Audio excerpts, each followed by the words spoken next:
Convido você a pegar a Sagrada Escritura, a Bíblia, a Palavra de Deus, e abrir na carta de São Paulo aos Gálatas, capítulo 1. Carta aos Gálatas, capítulo 1. Nós sabemos que toda a Bíblia, toda a Escritura, ela é santa, ela é sagrada, é palavra de Deus inspirada aos homens, revelada aos homens. Mas é normal que cada cristão, cada filho de Deus tenha um apreço por determinado livro, por determinada carta, né? Eu particularmente gosto muito do livro de Daniel no Antigo Testamento. Gosto muito do livro de Daniel. A história de Susana, principalmente, é uma história para mim encantadora. E no Novo Testamento, gosto muito dos 4 evangelhos, com primazia ao Evangelho de São Lucas. Gosto muito do Evangelho de São Lucas e das cartas de São Paulo, a carta aos Gálatas. E eu vou explicar para vocês por que eu gosto tanto da carta de São Paulo aos Gálatas. Todos nós sabemos que a palavra de Deus, ela, por ter sido escrita por autores diferentes, também foi escrita em contextos diferentes. Ou seja, em cada carta de São Paulo, nós vamos encontrar um temperamento com o qual São Paulo escreveu aquela carta. Algumas ele escreveu na prisão, outras ele escreveu viajando. Algumas cartas eram de exortação à comunidade, outras eram de conselho aos presbíteros, como a carta a Tito, a carta a Timóteo, não é? Então, a carta aos Gálatas, ela também tem a sua particularidade. O que é que São Paulo vai fazer com essa carta? Ele tinha acabado de evangelizar a região da Galácia. Ele tinha acabado de pregar o evangelho para aquela comunidade.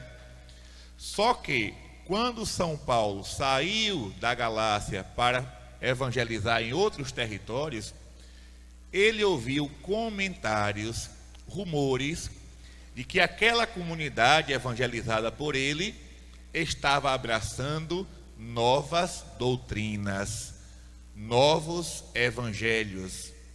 Porque a gente sabe que desde o começo da igreja, quando a gente fala de heresia, de apostasia, isso não é coisa nova. Heresia não é coisa nova. Não é de Martinho Lutero para cá, não. Desde o começo do cristianismo, que existiram interpretações equivocadas, erradas, a respeito da doutrina, a respeito da pessoa de Jesus, a respeito da ressurreição, a respeito da parousia. Então São Paulo ele tinha esse cuidado de pregar naquele lugar e depois mandar cartas para dizer: olha, permaneçam firmes naquilo que eu ensinei. Não dei ouvidos à conversa de A e de B. Aquilo que eu ensinei, permaneçam firmes naquela fé, naquela catequese que eu dei. Então ele saiu da Galácia e ouviu os comentários, a velha fofoca, né? Toda a vida existiu fofoca. Olha, tu soube que aconteceu isso, soube que aconteceu aquilo. Então chegou nos ouvidos de São Paulo o comentário de que o povo da Galácia, que ele tinha acabado de evangelizar, estava dando crédito a falsos profetas, a falsos evangelistas, a falsos apóstolos. Então essa carta ele escreve com um temperamento quase explosivo. A gente vai perceber, porque assim, quando se fala em Bíblia, por exemplo, carta de São Paulo a Timóteo, a gente tem um costume errado de abrir um pedacinho e ler só aquele pedacinho e achar que já entendeu tudo. Gente, por exemplo, se mãezinha manda uma carta para mim, eu só vou entender o contexto daquela carta se eu ler começo, meio e fim. A carta tem uma estrutura. Da saudação até a despedida, tem todo um contexto, tem todo um histórico. Eu só vou entender aquela carta se eu ler ela toda. A mesma coisa se eu mandar uma carta para alguém, aí a pessoa vai dizer, eu li sua carta, só um pedacinho ali no meio. Não, você não pode ler somente o meio. Tem que ler a carta toda para entender o que a pessoa, o remetente quis dizer. Então, para entender as cartas de São Paulo, as cartas de São João, as cartas de São Pedro, é preciso ler do começo ao fim, como uma carta mesmo, uma carta que foi escrita para nós. Então, essa carta aos Gálatas, São Paulo escreve, a gente percebe que ele está nervoso. Eu não estava lá não, mas a gente vai perceber que ele não estava muito bom não estava muito contente não. Por quê? Porque ele já começa a carta dando um puxão de orelha. É muito diferente da carta a Timóteo, é muito diferente da carta aos Tessalonicenses, tem uma diferença muito grande. A carta aos Gálatas, é por isso que eu gosto dela. Eu acho que, eu gosto muito. São Paulo já começa dando o recado. Ele não faz nenhum tipo de, como se diz aqui no nosso Nordeste, ele não faz arrudeio, não. Ele é muito direto. Olha o que é que ele diz. Carta aos Gálatas, capítulo 1. Paulo apóstolo, não da parte de homens, nem por meio de algum homem, mas por Jesus Cristo e por Deus Pai, que o ressuscitou dos mortos, e a todos os irmãos que estão comigo, às igrejas da Galácia. Olha aí, as igrejas da Galácia. Ele já começa dizendo, Paulo apóstolo, ele se identifica. Paulo apóstolo, não por parte de homens, mas por parte de Jesus Cristo. Eu gosto muito do filme de Santo Agostinho. Tem um filme de Santo Agostinho, quando Agostinho não era convertido, ele vai conversar com o bispo Ambrósio, Santo Ambrósio, que foi aquele que o batizou depois, Santo Ambrósio batizou Santo Agostinho.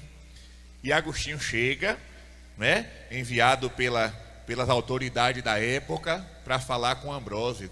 E aí ele se apresenta, eu sou Agostinho, vim por parte de fulano de tal.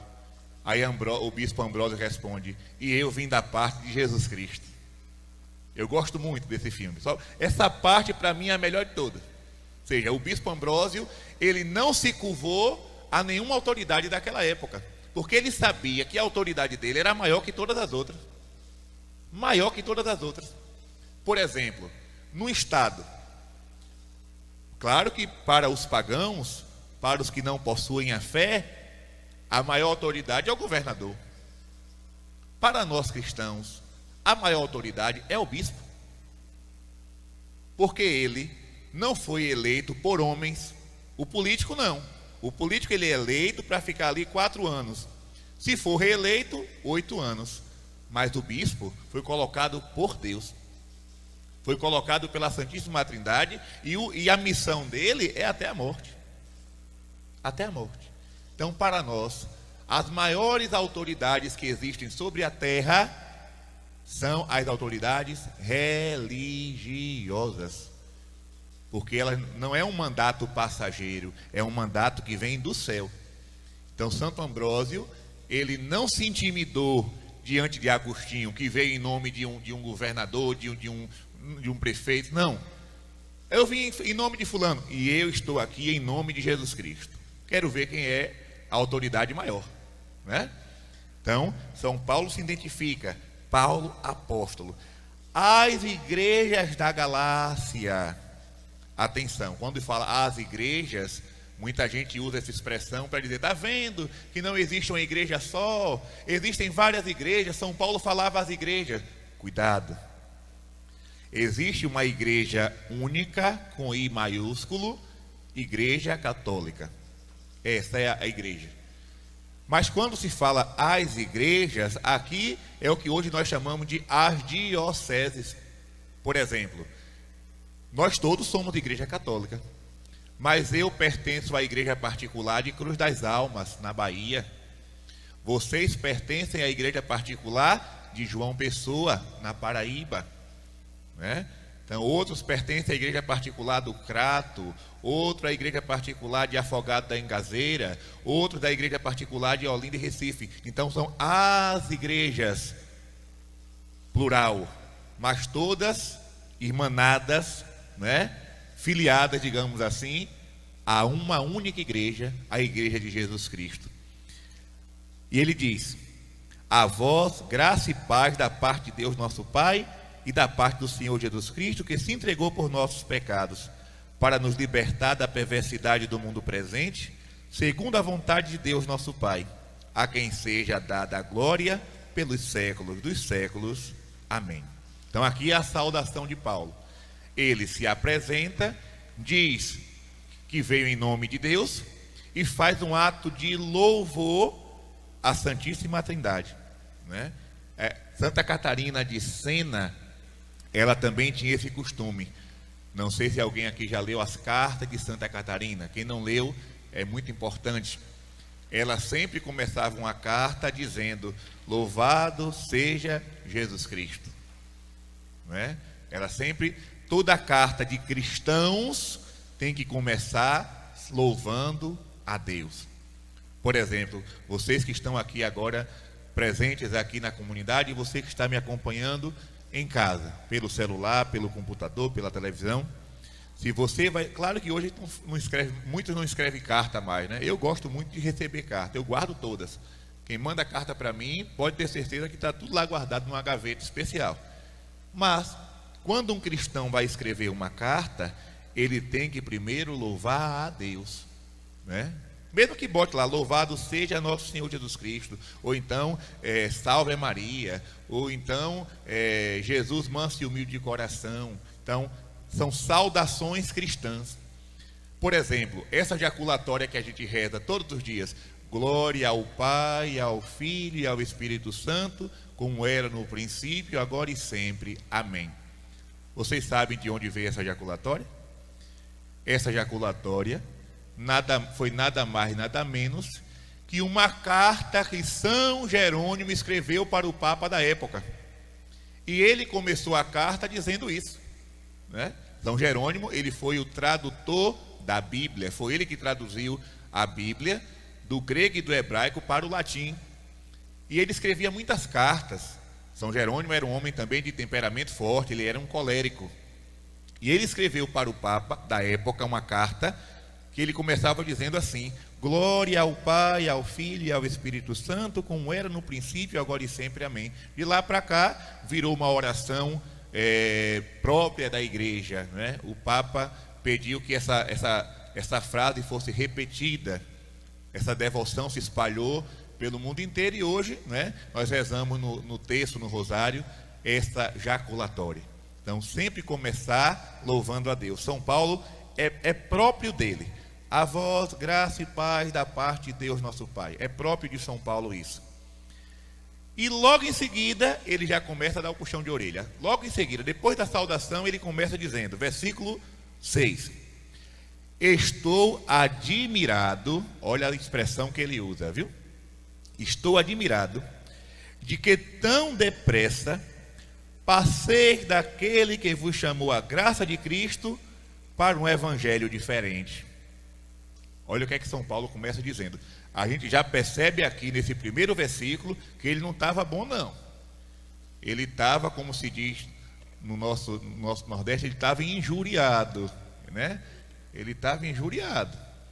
Estou admirado, ou seja, estou espantado que vocês passaram tão depressa para um evangelho diferente. É o que acontece muitas vezes nas nossas comunidades, nas nossas paróquias. A pessoa chega na igreja, começa, entra no movimento, entra no apostolado, vai para lá, vai para cá, serve na liturgia, daqui a pouco mudou de religião. É de uma rapidez. Se você olhar direitinho, essas pessoas não vão parar em lugar nenhum. Ela muda de igreja como se muda de roupa. Ela fica naquele lugar até agradar suas próprias vontades. Não agradou, ela pula para outra, daqui a pouco pula para outra, pula para outra. É por aí, né? Então, os católicos que não têm firmeza muda como um camaleão. Não seja um cristão camaleão, que muda de uma hora para outra. Seja fiel. E aí São Paulo diz: de fato, não há dois evangelhos. Há apenas pessoas, atenção para isso aqui, que semeiam a confusão entre vós e querem perturbar o evangelho de Cristo. Eu vou repetir porque esse versículo é muito importante e atual.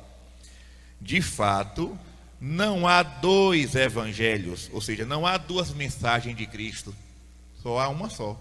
É um só evangelho, uma só doutrina, uma só catequese, uma só orientação. Como Jesus vai dizer, que teu sim seja sim, e que o teu não seja não. E o que passar disso vem do demônio. Jesus já deixou as coordenadas. Quando se trata de evangelho, quando se trata de doutrina, que teu sim seja sim, que teu não seja não. O que passar disso vem do capeta. E aí São Paulo diz: não há dois evangelhos. Há apenas pessoas que semeiam a confusão entre vós e querem perturbar o evangelho de Cristo. Meus irmãos, se São Paulo tivesse vivo entre nós, como, né, na natureza humana, ele está na glória. Mas se ele estivesse aqui na terra, e se ele escrevesse essa carta hoje, cairia bem. Porque sempre existiu confusão doutrinária no mundo, mas igual aos nossos dias, eu estou para ver. Está uma coisa absurda, fora do comum. A cada dia surge uma nova religião pregando Cristo. Nenhuma está de acordo com a outra. Isso é confusão. Se existe uma prova de que essas igrejas que surgem por aí não são de Deus, é essa. Porque Deus não se contradiz. O Espírito Santo não se contradiz. Então, como é que o Espírito Santo vai fundar uma igreja aqui agora, e daqui a pouco vai fundar outra com uma doutrina diferente, com uma pregação diferente, com um costume diferente? Não é de Deus isso. Quem quiser se enganar, se engane. Ariano Suassuna, que foi um grande escritor paraibano, filho de Itaperoá, Ariano Suassuna, ele disse uma coisa que eu fiquei atinado quando ele falou aquilo. Ele disse assim: eu sou um sertanejo de inteligência cética e prática, por isso ninguém me enrola. Frase de Ariano Suassuna. Eu sou um sertanejo de inteligência cética e prática, por isso ninguém me enrola. Eu não me considero inteligente como ele não, mas também ninguém me enrola não. Em matéria de doutrina,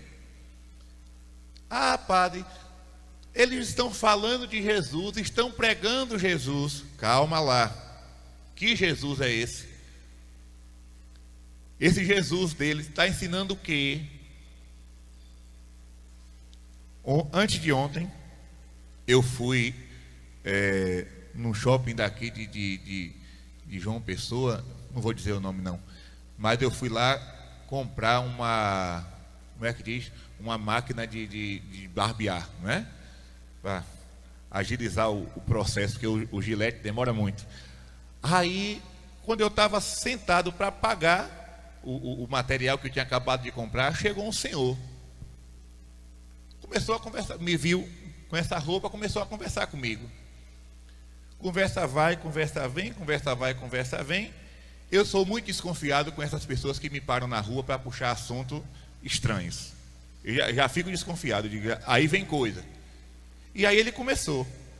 No meio da conversa, ele falando lá de uma sobrinha que casou, que não sei o quê, ele disse, por essa coisa de celibato mesmo, não existe, né? Eu disse, agora ele está procurando sarna para se coçar, né? Porque esse negócio de celibato, eu digo, meu amigo, espera aí, você já leu o que está escrito em Mateus 19?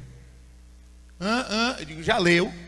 Jesus está dizendo lá, há homens que nasceram eunucos, há outros que foram feitos eunucos por parte de homens, e há aqueles que se fizeram eunucos por causa do reino de Deus. Eunuco é castrado, ou seja, aqueles que nasceram dessa forma, outros foram feitos por homens, não é? Por mão de homens, e há aqueles que se fizeram castos por causa da glória de Deus, por causa do reino de Deus.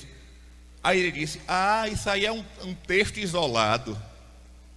Eu disse: texto isolado? Aí eu fiz 3 perguntas a ele. João Batista era casado? Não. São Paulo era casado? Não. Jesus Cristo era casado? Não. Então por que você está perguntando isso aí? Aí, só que eles têm um argumento, eles têm uma tática, melhor dizendo, que é pular de um assunto para outro. Quando ele se vê, né, encurralado, ele já pula para outro assunto. E aí ele disse: mas Maria foi casada. Isso, o que é que tem a ver uma coisa com a outra? Nós estamos falando de celibato, não estamos falando da Virgem Maria.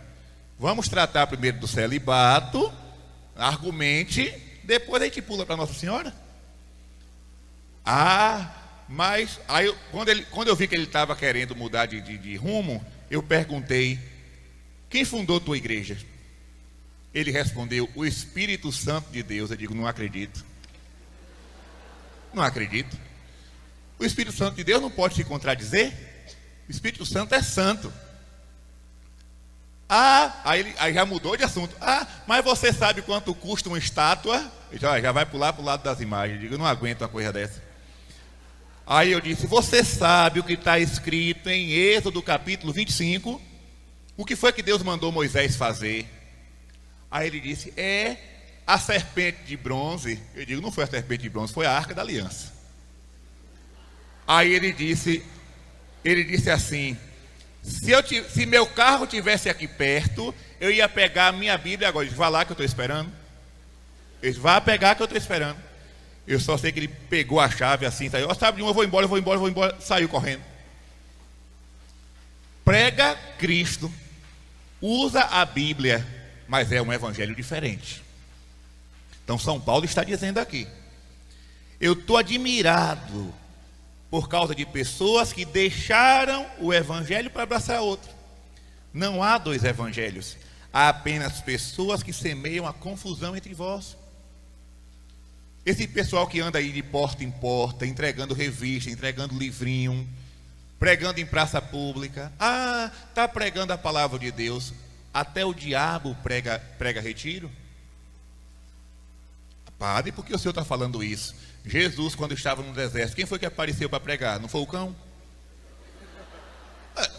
Foi ou não foi? Está lá em Lucas capítulo 4. Lucas capítulo 4. Jesus estava em jejum e oração 40 dias e 40 noites. Chegou o cão e disse assim: atira-te daqui abaixo, porque está escrito que os anjos virão para te socorrer. É o Salmo 90. O demônio, para tentar Jesus, citou um versículo bíblico. Então o demônio sabe pregar retiro. Doido é quem vai para o retiro dele, porque ele só vai pregar uma doutrina contrária, usando a palavra de Deus. Gente, isso aqui é uma arma, tanto de salvação, como de condenação. Se eu leio a palavra de Deus de acordo com a interpretação correta, a interpretação da igreja, o texto, o contexto, dificilmente eu vou ser enganado. Agora, se eu quero tirar daqui as minhas próprias conclusões, aí agora eu vou justificar todas as barbaridades possíveis. Todas as barbaridades. E na igreja católica, eu vou chegar lá daqui a pouco, também está tendo isso agora, viu? Mas daqui a pouco a gente chega lá. Vamos continuar, versículo 8. São Paulo diz assim: ainda que alguém, nós, os apóstolos, né? Quando ele diz nós, ele está falando dos apóstolos, dos 12. Ainda que nós, ou um anjo descido do céu, vos anunciasse um evangelho diferente do que vos temos anunciado, que ele seja anátema. Você que está em casa escutando, se você tiver uma caneta aí, um marcador, sei lá, por favor, marca aí esse texto. Gálatas capítulo 1, versículo 8. Ainda que nós, ou um anjo descido do céu, olha que São Paulo ele é catedrático, né? Ele escreve a coisa de um jeito tão amarrado que não dá para desviar. Uma coisa é quando a gente pega um texto e interpreta de várias formas, né? Não, porque o autor quis dizer isso. Aí o outro, não, mas o autor quis dizer isso aqui. Não, mas eu acho que ele disse isso. Deixou a coisa vaga. São Paulo não. Ele escreve de um modo tão amarradinho que não deixa lugar nem para uma vírgula. Claro, inspirado pelo Espírito Santo, não tem como errar, né? Nessa hora ele estava inspirado pelo Espírito Santo. Então, ainda que nós, ou um anjo descido do céu, ou seja, nem as autoridades da terra, nem as autoridades celestes podem mudar o Evangelho. O que é que a igreja diz? Quando surge uma aparição, né? Por exemplo, a aparição de Jesus, a aparição de Nossa Senhora, a aparição dos santos, dos anjos, o que é que a igreja observa? A igreja não observa somente milagre, não. A igreja observa o conteúdo da mensagem. Se naquela mensagem tiver uma coisa estranha, a igreja ela não fica com um pé atrás, não, ela fica com os 2 pés atrás. Porque Deus não pode se contradizer. Não pode. Não, padre, mas eu fui naquele lugar e aconteceu um grande milagre. Leia a mensagem. O que é que aquela aparição está dizendo? Está de acordo com a doutrina? Está de acordo com o Evangelho? Não está não? Então, pelo amor de Deus, tome cuidado. Não fica, mas houve um sinal. São Paulo vai dizer que o demônio se disfarça até de anjo de luz para enganar o povo. Então, cuidado. Muito cuidado. Tem gente por aí dizendo que está vendo coisa, mas não está vendo nada. Precisa mais se ver no espelho e aprender a tomar vergonha. Porque fica por aí falando em nome de Jesus e da Virgem Maria e levando muitas almas para o erro. Para o erro. Por exemplo, nós temos casos aqui no Brasil de movimentos aparicionistas que se transformaram em seitas. E o vidente prega, olha, ninguém aqui vai para a missa não. Ninguém aqui se confessa não. Porque aqui nós temos Jesus e Nossa Senhora. Jesus nos dá a Eucaristia espiritual. Jesus perdoa nossos pecados quando Ele aparece para mim. Isso é loucura. Isso é loucura. E o povo vai. Porque lá tem sinal, lá tem milagre. O demônio também engana. Ele é o pai da mentira. Ele se utiliza até do nome de Nossa Senhora, do nome de Jesus, do nome de São José, dos santos, para enganar o povo. Então, uma aparição que diz para a pessoa não comungar, não se confessar, não vem de Deus. Não vem de Deus. Se o céu, imagine, o anjo em Portugal aparece para os pastorinhos, trazendo nas mãos a Eucaristia. E se prostra diante da Eucaristia e ensina uma oração belíssima, que todos vocês aqui sabem rezar. Meu Deus, eu creio, adoro, espero.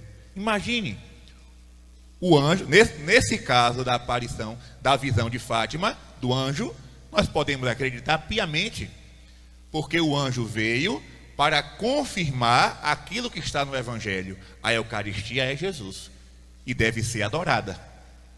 Agora, se o anjo aparecesse para as crianças dizendo assim, olha, não precisa ir para a missa não, basta ficar aqui na Cova da Iria rezando o rosário, não precisa adorar o Santíssimo não, esse anjo não viria do céu, viria do inferno, teria um anjo caído, um anjo mau, um anjo de trevas, né?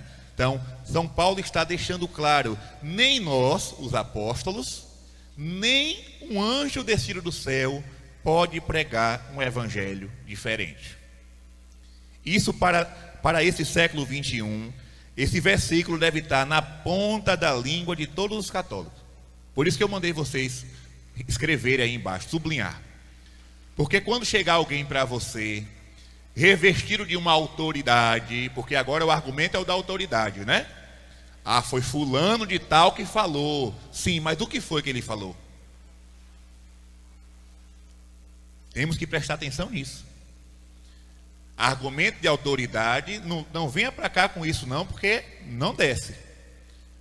Mas fulano disse, sim, o que foi que ele disse?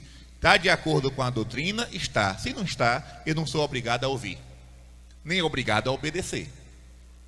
Isso aqui não é orgulho, isso aqui é se preservar de uma queda. É se preservar de uma queda. Então, pelo amor de Deus, tomem cuidado. Tomem cuidado. Fulano disse, fulana falou. Falou o quê? Porque ninguém pode anunciar um evangelho diferente. E São Paulo diz, se alguém fizer isso, que ele seja anátema. O que é anátema, padre? Excomungado. A palavra anátema significa excomungado, fora da comunhão. Antigamente a igreja fazia isso. Hoje, não sei porquê, dá uma trégua, passa a mão pela cabeça. Mas antigamente a coisa era séria. Como era que a igreja agia nos séculos passados? Eu, Padre Gabriel, escrevi um livro. Esse livro ia para Roma. Lá em Roma, esse livro seria analisado palavra por palavra. Se encontrassem ali uma doutrina estranha, a igreja colocava aquele livro no Index Prohibitorum, ou seja, na lista de livros proibidos. Olha a cautela que existia na igreja. A igreja sempre teve uma preocupação em não oferecer água suja para os fiéis. Porque existe água limpa da doutrina e existe a água suja das heresias. E a igreja sempre teve essa preocupação de não dar água suja para o povo de Deus. Água contaminada, água poluída. Hoje, todo mundo escreve por aí, ninguém sabe o que é que está se escrevendo. Às vezes é uma besteira, uma heresia, e está passando. Está passando. Às vezes é até recomendado esse tipo de livro. Estamos vivendo um tempo complicado. Estamos vivendo um tempo difícil. Aquela cautela que existia antes, infelizmente, hoje não existe mais. Gente, até livros de santos, atenção, isso é muito sério. Eu não vou perguntar aqui, porque aqui só tem consagrados. Mas você que está em casa, conhece Santa Teresa de Ávila? Com certeza, quem conhece Santa Teresa de Ávila, já ouviu falar que tem o livro da vida, o livro do Castelo Interior, não é? Existem muitas obras que são publicadas, conhecidas, de Santa Teresa de Ávila. Mas vocês sabem que tem livros que não passaram? Livros que ela escreveu e que a igreja disse, não, esse aqui não vai passar? Imagine, escrito por uma santa. Por uma santa. São João de Ávila, a mesma coisa. São João de Ávila, um grande santo, um grande sacerdote. Os escritos de São João de Ávila, misericórdia, era uma bênção. Era não, é. Os escritos sacerdotais, os escritos sobre o Espírito Santo, os escritos sobre a Eucaristia de São João de Ávila, é um tesouro incomparável. Aqueles livros passaram pela averiguação. Veja a cautela que existia para não deixar passar uma frase contrária à doutrina, uma palavra contrária à doutrina. A igreja, claro, seguindo o conselho de São Paulo. Seguindo o conselho de São Paulo. Quem ensinar o contrário, seja anátema. O problema é que hoje os que deveriam ser anátemas estão ensinando. Esse é o grande perigo. Muitos que deveriam ser excomungados, e aí podem me chamar de radical, podem me chamar do que quiser, não estou nem aí. Mas muitos que deveriam ser excomungados estão ensinando na maior liberdade. Tem gente por aí ensinando que Jesus não está na Eucaristia. Não estou aqui brincando nem inventando nada, eu posso provar.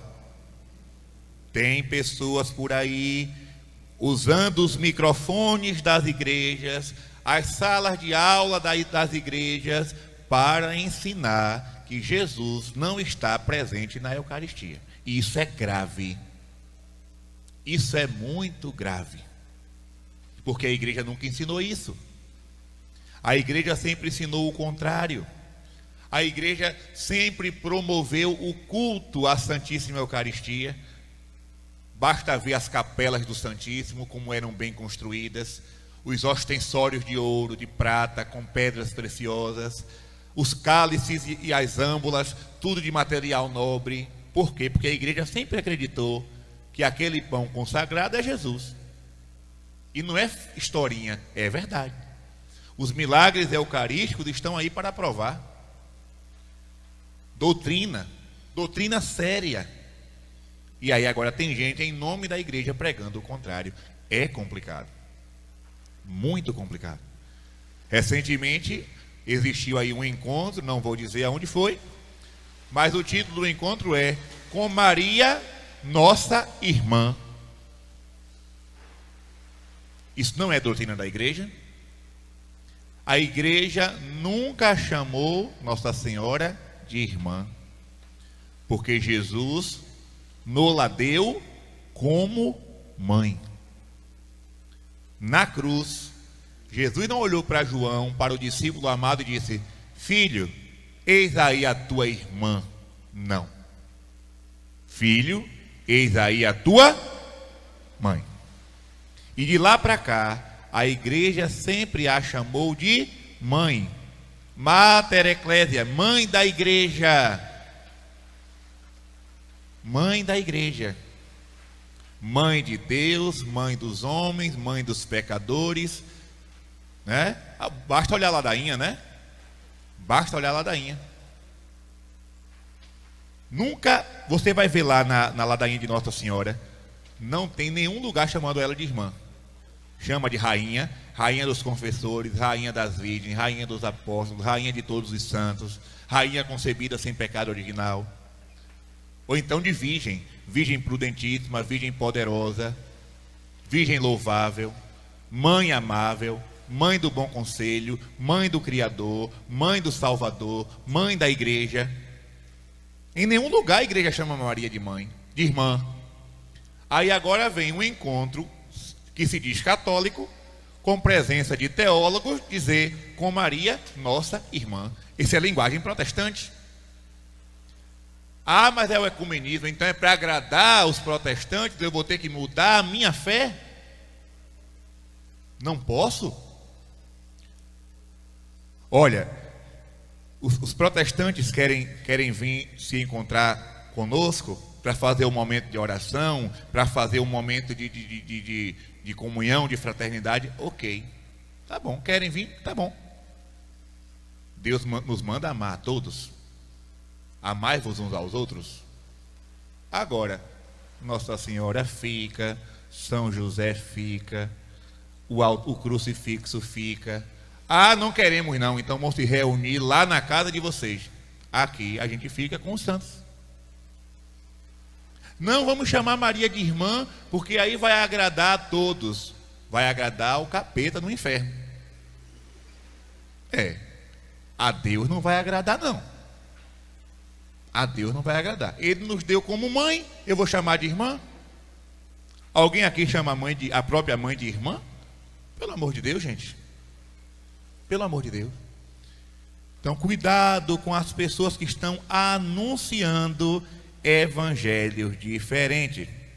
E aí, versículo 9. Olha, São Paulo, é por isso que eu digo, ele estava fumaçando, ele estava botando fumaça pela venta quando ele escreveu essa carta. Ele bota aqui, ó, versículo 9.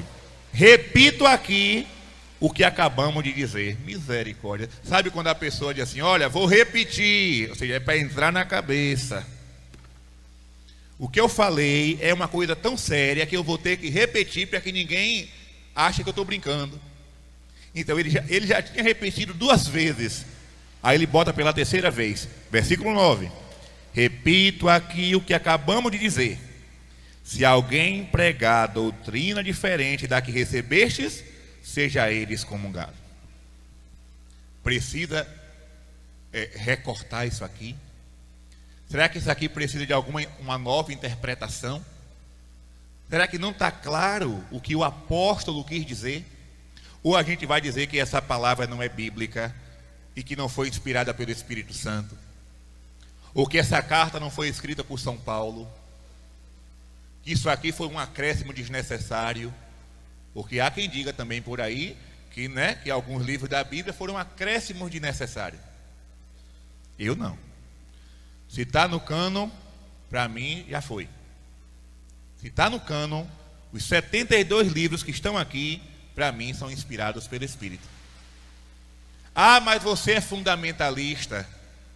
Jesus não mandou construir a casa sobre a rocha? Tem que estar fundamentado.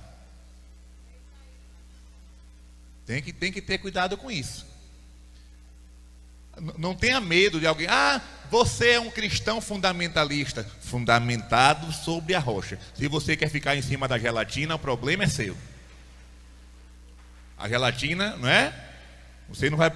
Tudo que você botar em cima da gelatina vai bambear até cair. Agora em cima da rocha, fica em pé. É o fundamento da nossa. Um dos fundamentos da nossa fé é a Sagrada Escritura. É o tripé. Sagrada Escritura, Sagrada Tradição e Magistério.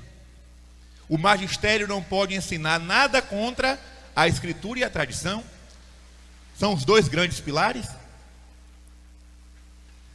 Versículo 9. Repito aqui o que acabamos de dizer. Se alguém pregar a doutrina diferente da que recebestes, seja ele excomungado. E aí nós também estamos vendo outra realidade difícil na nossa igreja.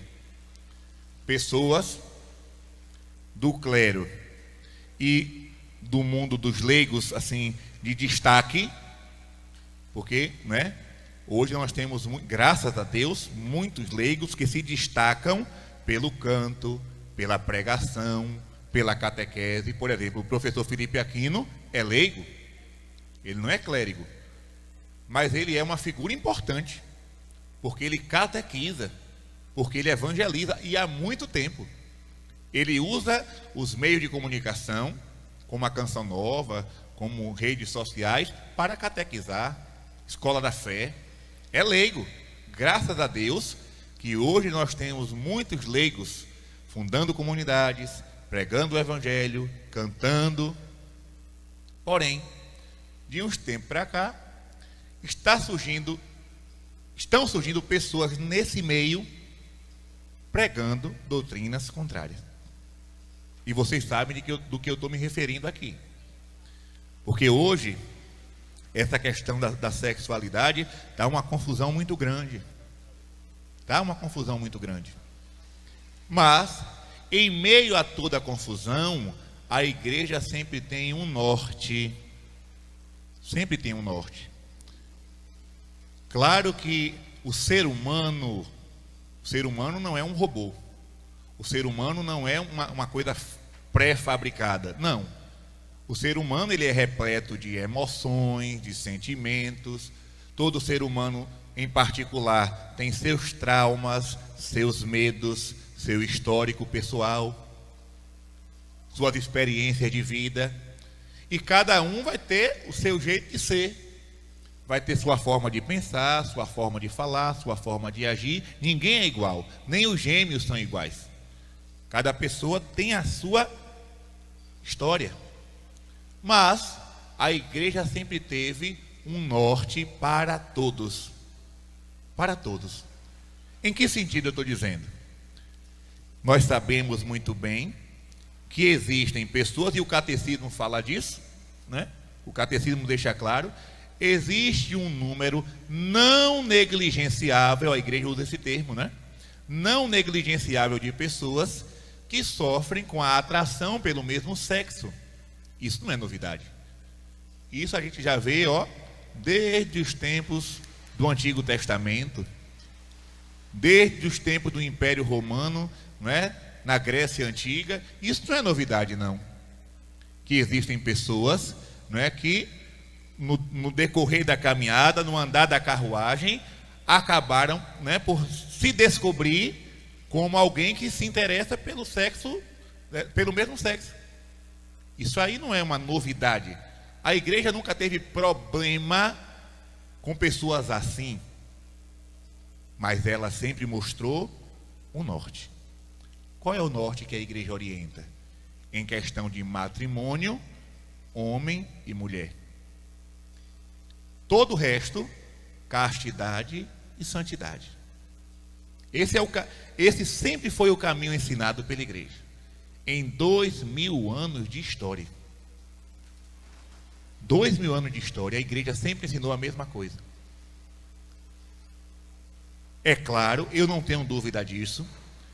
Podem existir santos, atenção para o que eu vou falar aqui agora, viu?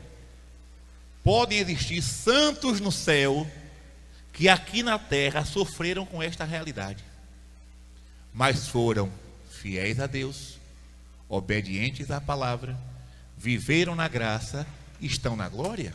Não tenham dúvida disso. Não tenham dúvida. Mas a igreja sempre disse: o caminho para o cristão, se alguém quer conviver com outra pessoa, o caminho é o sacramento do matrimônio. E este sacramento não pode ser com 3, com 4, com 5, é somente 2 pessoas, um homem e uma mulher. Até que a morte os separe. Se por acaso a morte separar, a pessoa viúva pode se casar uma segunda vez, uma terceira vez, uma quarta vez, não é? Ficou viúva, não tem problema. Mas casou, fidelidade até a morte. É um caminho de cruz, porque todo ser humano tem suas paixões, né? E a tentação está aí, batendo na porta de todo mundo. As paixões existem, os pecados existem, mas o norte é esse aqui. Não tem 2 caminhos, não tem 2 evangelhos. Mas agora, com o argumento de misericórdia, acolhida, compaixão, estão relativizando a vida da graça. E isso é um pecado muito sério. Querem dizer agora, querem empurrar a goela abaixo na igreja, nos cristãos, que as pessoas podem viver da forma que quiserem, porque Jesus vai acolher a todos, vai perdoar a todos e vai levar todos para o céu. Não existe 2 evangelhos. Quer uma prova? Jesus na cruz. A igreja, né, canonizou, digamos assim, um dos ladrões que estavam no Calvário, São Dimas. São Dimas. Por quê? Porque aquele ladrão da direita, na hora da sua morte, olhou para Jesus e disse: lembra-te de mim quando estiveres no teu reinado. Ali ele fez uma confissão, ali ele fez um pedido de perdão, ali ele se arrependeu. E Jesus disse: hoje mesmo estarás comigo no paraíso. Escapou pelo gongo. Escapou pelo gongo. Na hora da morte, acordou para a vida. Veja como a misericórdia de Deus é grande. Porém, essa misericórdia que é tão grande, que é tão maravilhosa, que é tão grandiosa, não atingiu o ladrão da esquerda, porque ele blasfemou. Blasfemou. Ah, se és filho de Deus, salva a ti mesmo e a nós também. Ô, coitado. Se ele pedisse perdão naquela hora, os 2 subiam direto. Mas um blasfemou, o outro se converteu. Um foi alcançado pela misericórdia e o outro permaneceu no pecado. Então não vamos brincar. Não vamos brincar. Tem uma frase que diz assim: não seja tão medroso. Um ladrão foi salvo, mas não seja tão presunçoso. O outro foi condenado. Não podemos ter medo da misericórdia divina, porque ela existe e está aí para salvar qualquer pessoa. Agora, não vamos ser presunçosos ao ponto de dizer: eu permaneço no meu pecado porque Jesus é misericórdia e vai me salvar. Esse evangelho não está na Bíblia. é um evangelho diferente, é um evangelho novo, seja excomungado. Seja excomungado. Ah, porque o amor, a palavra agora é o amor. O amor para lá, o amor para cá. Gente, amor até nas músicas de brega fala de amor. Nas músicas de forró, de funk, de lambada, fala de amor. Mas nem todo amor é o amor de Deus.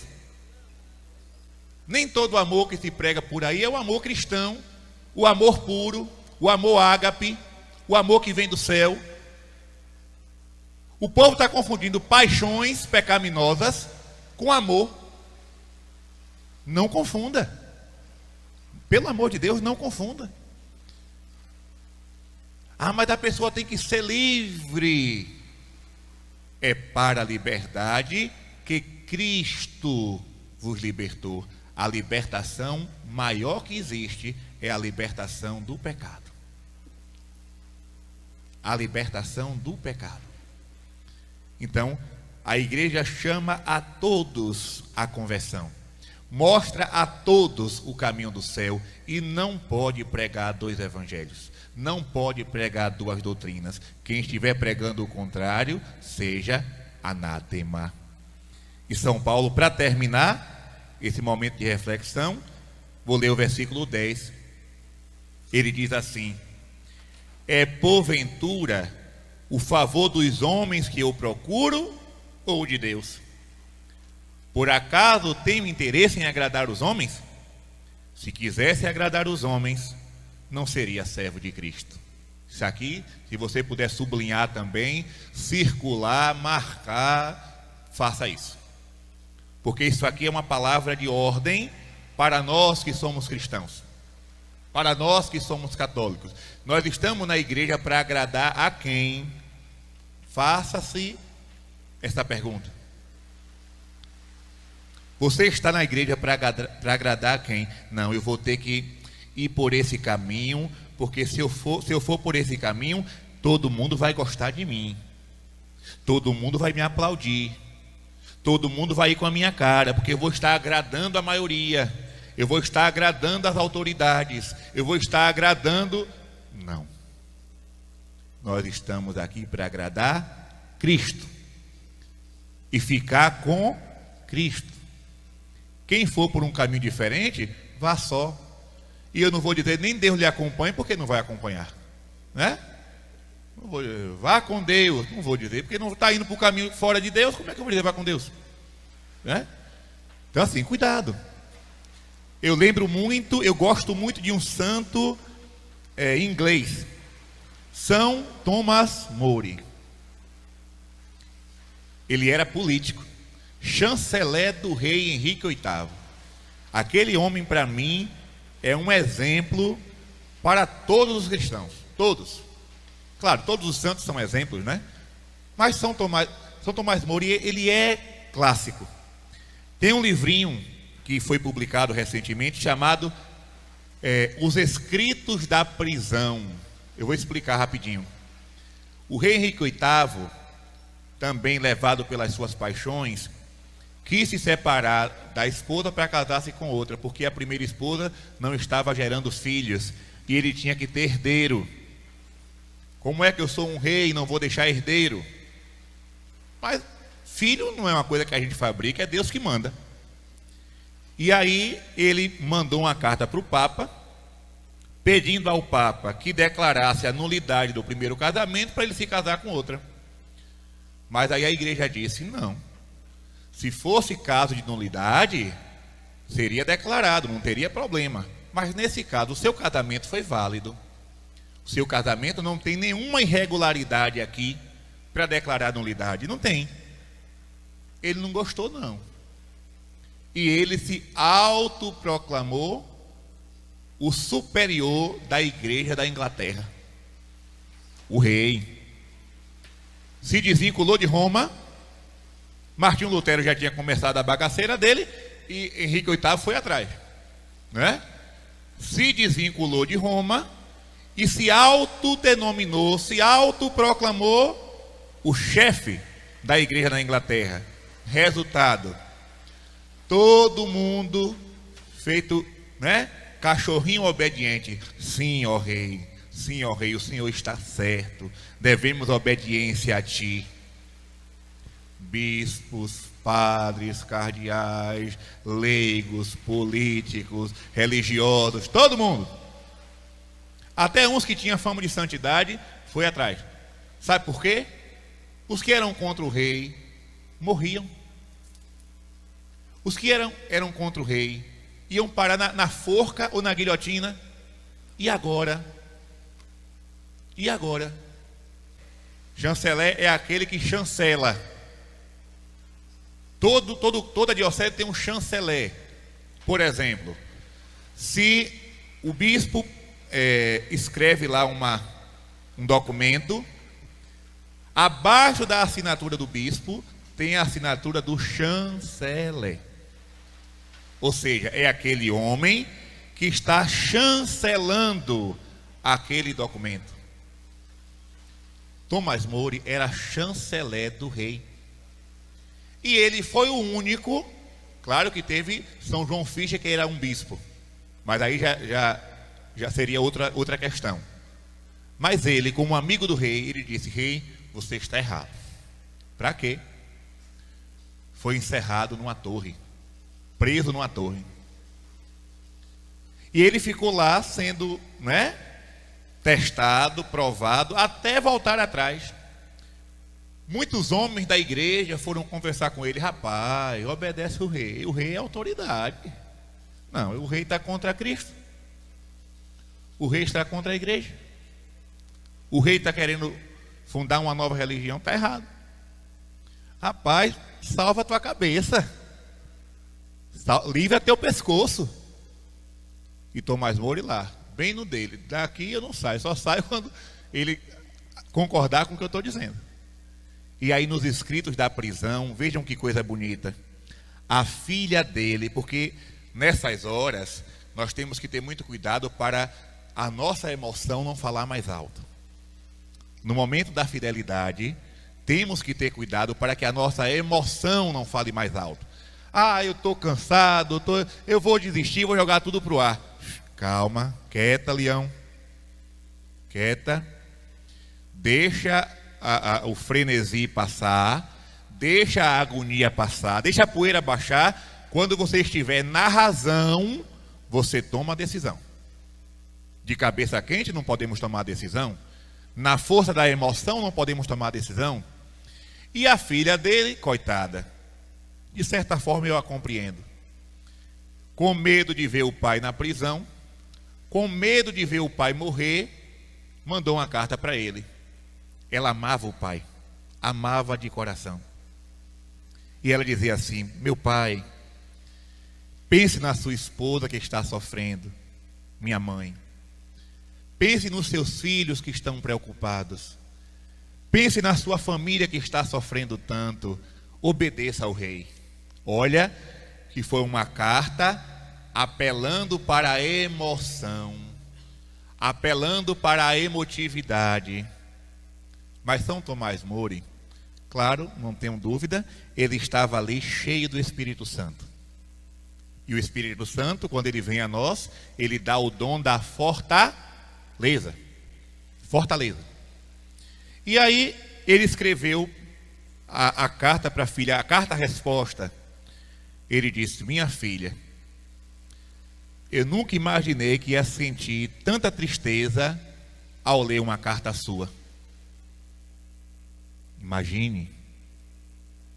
Eu nunca imaginei que ia sentir tanta tristeza ao ler uma carta sua. Como é que você me pede uma coisa dessa? Me voltar contra Deus para obedecer ao rei.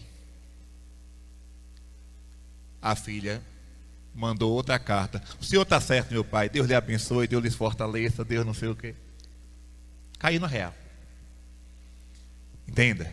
Então cuidado na hora da provação, cuidado com as tuas emoções. Tuas emoções podem te enganar. Aquela menina foi levada pela emoção de ver o pai na cadeia. Mas ele estava com a fortaleza do Espírito Santo. Resultado, morreu. É Marte. São Tomás More. O dia dele é 21 de junho ou 20 de junho, negócio desse aí. 22. Obrigado, Padre Marques. 22 de junho. É uma festa, uma memória, perdão, que eu tenho prazer de celebrar. Não é obrigatória. Não é memória obrigatória. Mas eu tenho prazer. Para mim, eu faço ela ser obrigatória. E celebro. Boto bem bonito minha casula vermelha para dar viva a São Tomás More. Porque ele é exemplo para nós. Não sei se ele chegou a ler a carta de São Paulo aos Gálatas, mas mesmo tendo lido ou não, ele permaneceu fiel até morrer. Então, meus irmãos, eu vou parar por aqui, porque de tarde tem mais, né? Mas fique com essa mensagem, tanto vocês que estão aqui, como você que nos acompanha em casa, fazendo o seu retiro. Quando você estiver na dúvida, volte para a carta de São Paulo aos Gálatas, capítulo 1. Esse trechinho. Não queira ser agradável aos homens, porque os homens não têm nada para dar a nós. Na hora da morte, na hora do julgamento, ninguém vai estar lá para tomar a tua defesa, não. Ninguém. No dia do julgamento, é somente você e o tribunal do justo juiz. As pessoas que você procurou agradar aqui na terra para ser infiel a Deus, não vão estar lá para te defender, não. Vai ser só você e Cristo. E é nessa hora que você precisará dar contas do que fez aqui na terra. Então, se alguém deixa de falar contigo porque você pensa diferente, se alguém lhe deixou de lado, se alguém está lhe perseguindo, fique em paz. Fique em paz, conserve a paz de espírito e continue obedecendo a palavra de Deus, a doutrina católica, que é imutável. Que o Senhor nos abençoe hoje e sempre, em nome do Pai, e do Filho, e do Espírito Santo. Amém.